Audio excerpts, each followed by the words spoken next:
Bonsoir à toutes et à tous et merci de rester fidèles au programme du soir CNews World. Bienvenue dans le décryptage de ce jour, décryptage consacré à l'actualité politique au Sénégal avec Bassirou Diomaye Faye qui sera bientôt investi président. Ce sera ce mardi pour aborder la question. Notre éditorialiste Mamadi Diouf. Bonsoir Mamadi Diouf et bienvenue. Bonsoir Guillaume, merci.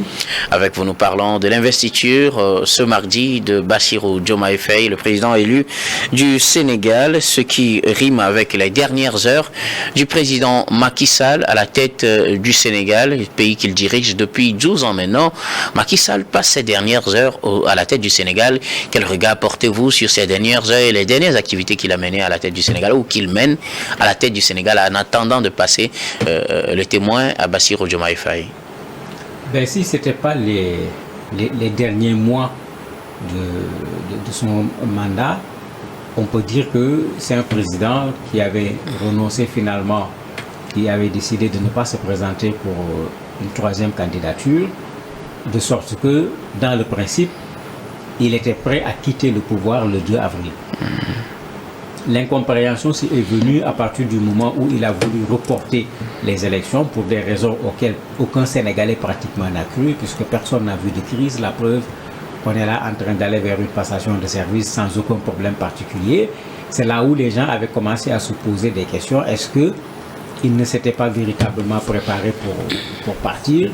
Pourquoi vouloir gagner quelques mois au niveau de la présidence alors qu'ils savaient très bien qu'il ne pouvait pas avoir un troisième mandat?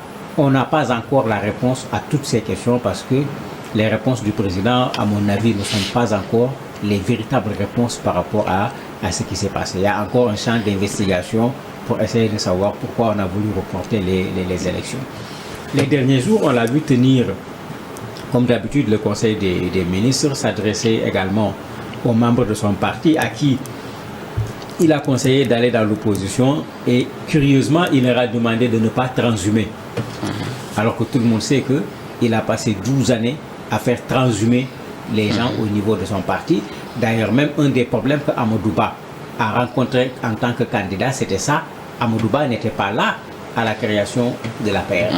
Amadou Ba vient du Parti démocratique sénégalais et certains considéraient que ce n'était pas normal que ceux qui sont venus après deviennent candidats, alors qu'il y en a qui sont là, qui ont quand même effectivement le profil et qui sont membres fondateurs de l'APR. Pourquoi prendre celui-là? Donc, il est en train de demander à ces gens de ne pas faire de la transhumance, mais bon, on se demande qu'est-ce que les gens vont comprendre, parce qu'on l'a vu quand même surfer très fortement sur cette transhumance, malgré que les Sénégalais n'ont jamais cessé de le dénoncer. On l'a vu décorer des artistes, Youssou N'Dour, Viviane, etc. Bon, ça a commencé à créer des débats au niveau des médias. Certains disent, mais attendez, lui, il part, il n'a qu'à partir tranquillement. Il ne faut pas qu'il se mette à décorer, à nommer, puisqu'il a même nommé au niveau de la Cour suprême. Bon, là, franchement, les Sénégalais sont particulièrement divisés. Certains disent, mais il nomme ces gens qui sont peut-être de son côté parce qu'il craint qu'il y ait des poursuites, il veut se protéger ou bien il veut protéger ces gens. Bon, tout cela, on ne sait pas encore. Ce qui est sûr, il a simplement signé avec la plume président de la République. Mais très bientôt, demain, Bassirou Diomaye Faye va signer avec la plume président de la République aussi. Donc il peut enlever ce que le président avait fait, parce que quand il sera investi, il aura tous les pouvoirs qui avaient été donnés au président Macky Sall. C'est pourquoi ça a créé un débat dans la presse, pourquoi au dernier moment, des nominations, des décorations, certains disent c'est normal, d'autres trouvent que c'est anormal, ce n'est pas très élégant de la part du président sortant de le faire, ou bien pour le faire, il fallait s'entendre avec le président entrant pour éviter qu'immédiatement après sa prise de fonction, qu'il ne revienne sur des décisions qui ont été prises par son prédécesseur. Alors, Bassirou Diomaye Faye sera investi ce mardi 2 avril. Il prend ainsi donc la tête du Sénégal. Finalement, on dirait tout est bien qui finit bien pour lui. Finalement, oui, tout est bien qui finit bien, puisque n'oublions pas que ce monsieur est sorti de la prison pour faire une semaine de campagne électorale, parce qu'il n'a même pas fait toute la campagne. La campagne électorale, le début de la campagne l'a trouvé en prison. Et voilà que c'est lui qui devient le locataire d'un autre espace qui appartient aux Sénégalais, mais bien sûr, qui n'a rien à voir avec la prison où on l'avait enfermé. Mais ça veut dire tout simplement que une démocratie peut parfaitement fonctionner dans nos pays. Mais comme on le dit, la démocratie a des principes, il y a des textes, mais pour que ça fonctionne, il faut également des démocrates. Ce n'est pas parce qu'on a les meilleurs textes dans un pays qu'il y a la pratique de la démocratie. La pratique de la démocratie demande des hommes d'État, des hommes qui sont capables de savoir que ça, ce n'est pas pour eux, ça c'est un pouvoir, ça appartient à tout le monde. Quand je suis, c'est pour une période déterminée, quand c'est terminé, c'est terminé. Et ça nous manque. Avec lui, c'est l'espoir de ce point de vue-là au niveau du Sénégal. J'allais dire même au niveau de l'Afrique, j'ai beaucoup d'amis africains, c'est comme ça que je dois les appeler, avec qui on a fait des conférences internationales, on a été formés dans certaines universités ensemble, mais je suis émerveillé par la façon dont cette solution à la sénégalaise, qui n'est pas du tout passée par un coup d'État, a été appréciée par bien des Africains et qui souhaitent voir exactement la même chose dans leur pays. Donc il ne faut pas qu'on se trompe, la démocratie n'est peut-être pas le meilleur système du monde, mais pour le moment, on ne nous a pas présenté un autre système qui permet de faire des choses comme ce qu'on vient de voir au niveau du Sénégal, si ce n'est pas à travers la démocratie. Maintenant, Bassirou Diomaye Faye vient à un moment qui ne va pas être un moment facile pour lui.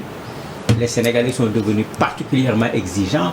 J'ai même lu dans les médias des lettres ouvertes déjà adressées au président qui n'a pas encore été investi sur la question de la Cour suprême. Il y en a qui disent qu'il n'a qu'à dégommer celui que le président vient de nommer, etc. Même sur les dernières actions du président Macky Sall, qui est le président sortant, vous avez des gens qui ont écrit pour dire non, il ne faut pas accepter ceci, etc. Mais ça veut dire qu'il n'a même pas encore pris ses fonctions. Les gens commencent déjà à sortir des exigences, mais ça veut dire que lui, il ne risque pas d'avoir les 100 jours habituels qu'on donne à un nouveau président pour qu'il puisse faire ses preuves.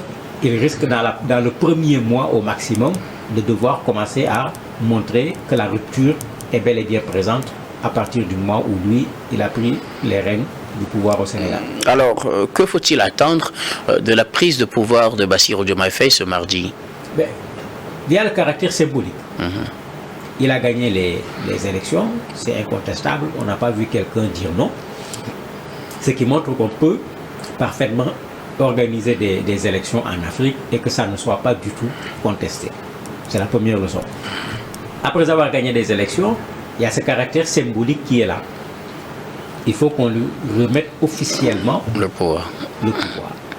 Et à partir de ce moment, il devient le président de la République du Sénégal. Il l'a très bien compris, il n'a d'ailleurs même pas attendu, puisqu'il a démissionné de son poste de secrétaire général de PASTEF, puisque au Sénégal, lors des assises nationales organisées à l'époque par la société civile et l'opposition contre la volonté de Maître Abdoulaye Wade, il avait été identifié parmi les problèmes du Sénégal le fait que le président de la République soit en même temps un chef de parti. Et toute la gouvernance de Macky Sall a prouvé la pertinence du fait qu'un président de la République ne doit pas être chef de parti. Donc lui, il n'a même pas attendu d'être président de la République officiellement. Il a quitté ses fonctions de responsable au niveau du parti pour lequel il a été candidat. Parce que dire est-ce que PASTEF, les gens le faisaient pour la forme. Tout le monde sait que PASTEF avait continué à fonctionner d'une façon ou d'une autre. Il va falloir nommer un premier ministre. Mais vous avez déjà les pronostics, hein. Vous avez des journaux qui ont dit voilà les 5 parmi lesquels il va nommer le Premier ministre. Moi, je ne sais pas qui va être le Premier ministre. Ce dont je suis sûr, c'est qu'il a l'embarras du choix. En termes de personnes de qualité, en termes de personnes compétentes, en termes de personnes honnêtes pouvant jouer ce rôle.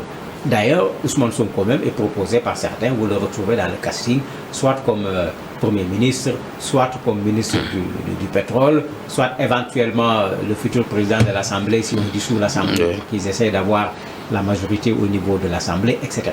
Donc, il n'a même pas encore dit ce qu'il va faire, mais vous voyez que les gens sont en train... Il y en a même qui ont fait une proposition du gouvernement. Mimi est nommé ministre des Affaires étrangères, par exemple, dans ce gouvernement. Sonko, dans ce gouvernement, est nommé ministre du pétrole, etc. Bon, ça veut dire que les gens sont pressés et les gens sont en train de regarder déjà dans un certain nombre de directions. Vous avez d'autres qui se prononcent sur les principes. Certains disent on ne veut plus de l'ancien. C'est-à-dire on veut un gouvernement qui, dès qu'il arrive, montre que c'est de la rupture. Les anciennes têtes qu'on avait l'habitude de voir, on ne veut plus les voir. Mais il faut dire que ça ne va pas être facile.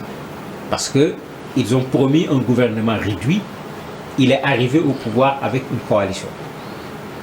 Et ça complique les choses pour un gouvernement réduit, Bien sûr. normalement. Si c'était du PASTEF tout court, ce n'est déjà pas facile parce qu'il y a des compétences dans le PASTEF.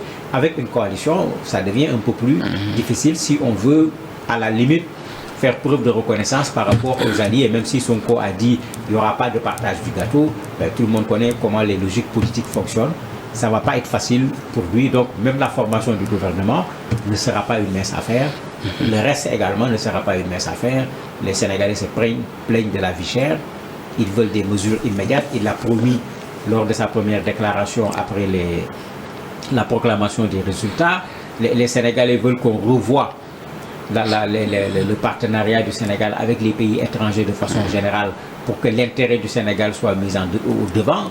Il l'a dit également lors de ce premier discours. Les gens attendent des premières mesures fortes qui vont montrer cette rupture et une rupture qui va se faire très certainement sur plusieurs plans.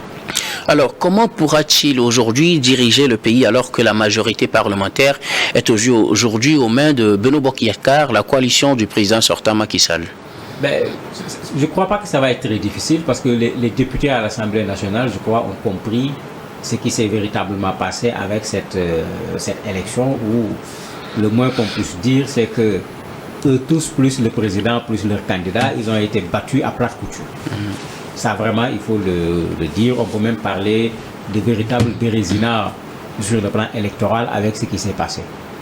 Je me dis que ceux-là seront plutôt dans une autre posture. D'autant qu'on a commencé à voir, avant même que le président Macky Sall et M. Amadouba, candidat, ne félicite Bassirou Diomaye Faye, vous avez certains de l'APR qui avaient déjà commencé à le féliciter.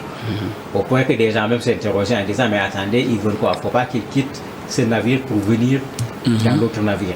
On a déjà vu une députée même dire que lui, il va aller dans le camp de Diomaye. Il y a tous ces éléments qui sont là, qui ne permettent pas de façon précise de savoir dans quelle direction on va aller. On ne sera pas surpris de voir des gens y aller. Puisqu'on l'a vu, on a vu des gens qui, de Senghor à Macky Sall, ont toujours été du côté du pouvoir. Donc à chaque fois que le pouvoir change, ils n'ont pas hésité à suivre le chemin du pouvoir et abandonner la cause qui avait été défendue auparavant. On ne s'étonnerait pas de voir des gens le faire. Mais ce à quoi les gens s'attendent d'un point de vue plutôt politique, c'est une dissolution de cette assemblée parce qu'elle a été une assemblée très contestée par les Sénégalais. On avait dit au départ que ça va être une assemblée de la rupture, mais ça a été plutôt une assemblée des bagarres. Il y a eu des scènes. C'est vrai que c'est l'espace de la discussion, mais ce n'est pas l'espace de la dispute. Les deux choses ne sont pas les mêmes. Par moments, l'Assemblée n'a pas honoré le niveau de la démocratie du Sénégal à travers les comportements qui ont eu lieu là-bas. Mais tous ces éléments font que cette Assemblée a peu de chances de continuer à vivre après ces 2 années. Et PASTEF également, en tant que parti, a tout intérêt à se trouver une majorité confortable au niveau de l'Assemblée, à prendre également le poste de président de l'Assemblée nationale, ce qui fait qu'il y a de fortes chances que cette Assemblée soit dissoute par la suite pour que des élections législatives aient lieu à nouveau. Cette investiture va ouvrir une première période qu'on appelle généralement la période des 100 premiers jours. Comment l'entrevoyez-vous pour Bassirou Diomaye Faye? J'entrevois 100 premiers jours qui vont être très difficiles. Je disais déjà que la formation du gouvernement qui va être la première étape va être quelque chose de difficile. Non pas parce qu'on ne trouve pas des gens, mais plutôt au contraire parce qu'il y aura beaucoup de gens qui sont là, capables d'être Premier ministre, capables d'être ministre. Et comme je le disais tout à l'heure, ils ont promis un gouvernement réduit. Bon, beaucoup de gens ont dit que le gouvernement va faire 25 membres. Ils ne nous ont pas donné le nombre de ministres qu'ils vont utiliser. En tout cas, on ne veut plus de quarantaine de ministres pour gouverner le petit Sénégal. Comment faire? On ne sait pas encore. Certains de leurs partisans même disent déjà clairement que juste le mardi ou le mercredi, on va sortir la liste du gouvernement. Puisque après son élection, Bassirou Diomaye est allé se réfugier dans un hôtel pour commencer son travail, pour que très certainement, on ne commence pas à s'interroger quand on comptera les 100 premiers jours, que le premier jour qu'on ne soit pas là à dire qu'est-ce qu'on va faire. C'est comme s'il y a un travail qui est en train d'être fait pour que immédiatement après la prise des fonctions de président de la République, qu'ils se mettent directement à l'œuvre avec le gouvernement. La difficulté, c'est que les chantiers sont énormes. Vous avez la lutte contre la corruption. Les Sénégalais n'ont cessé de se plaindre pendant le mandat du président Macky Sall. Sur cela, il y a des dossiers sortis par l'Inspection générale d'État, par l'OFNAC, qui est l'équivalent de Applucia ici au niveau du Togo. Mais les gens n'ont pas été poursuivis alors qu'ils sont accusés. Il y a la question du Covid avec les détournements. Les gens sont même en train de lister. Parce que c'est pourquoi j'ai dit qu'il n'aura pas 100 jours. Sur les réseaux sociaux actuellement, mais tout le monde est devenu président. Tout le monde était un petit journaliste, mais maintenant tout le monde est devenu président. Tu vois les gens qui lisent les scandales, parce que c'est comme ça qu'ils l'ont appelé, en disant qu'il faut régler la question des scandales. Les pêcheurs disent qu'il n'a qu'à revenir sur les accords de pêche, parce que les navires qui viennent pêcher les empêchent, eux, de pouvoir avoir du poisson, et ces navires sont en train de détruire également la mer, rendant plus difficile l'accès et la reproduction des poissons. D'autres disent non, c'est les accords pétroliers. Mais vous voyez que ces 100 premiers jours ne seront pas 100 premiers jours faciles, puisque les attentes ne pourront pas être réglées au niveau de ces 100 premiers jours. Je crois qu'il a intérêt à tenir aux Sénégalais un discours de vérité. On ne fasse pas croire aux Sénégalais que les problèmes des Sénégalais vont être réglés en un mandat. Moi, je dis bien maintenant que ce n'est pas vrai. Ce n'est pas possible. Il faut tenir aux Sénégalais un langage de vérité. Il faut tenir un autre langage de vérité aux Sénégalais également. Si on veut que les choses avancent, il y aura des sacrifices à faire. Il ne faut pas que les gens pensent qu'un président de la République est là pour faire ce qui plaît. Il est là également pour faire ce qui ne plaît pas quand c'est indispensable pour qu'on prenne le chemin du développement. Le troisième élément, le Sénégal ne se développera pas tout simplement parce que Bassirou Diomaye Faye est devenu président. Il faut que les Sénégalais se mettent au travail. Il faut que les Sénégalais se mettent à l'œuvre sous son leadership.